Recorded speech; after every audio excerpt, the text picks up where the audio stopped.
What I've learned since I've been back into the traditional world of painting, using my left eye to create, I realized that how important, I always express to people how important it is for me to protect my left eye, because my left eye is worth more than $1 billion,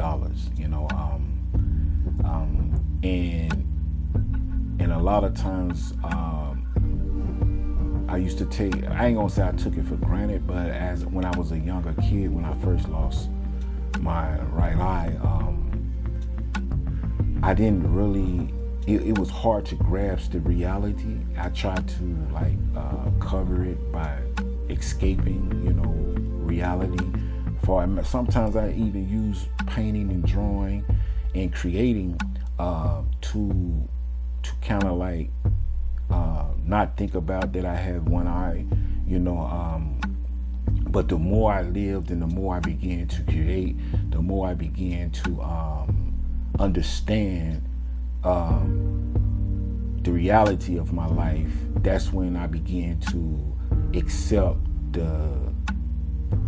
accept my reality. And I'm gonna tell you another thing that helped me as well in my journey as an artist with one eye. I was in a rehab years ago. I think it was like 2000 and maybe 2003 or 4, probably 2002. I was in this rehab, and it was this guy I was there with. He was a one-eye artist. We was in Arkansas, Little Rock, but he was from Memphis as well. And a long story short, I used to sit in Memphis when I used to be incarcerated in jail. This was before I lost my right eye.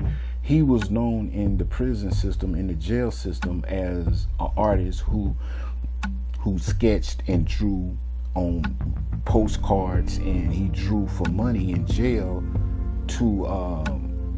for commissary, for like cookies and cakes and things like that.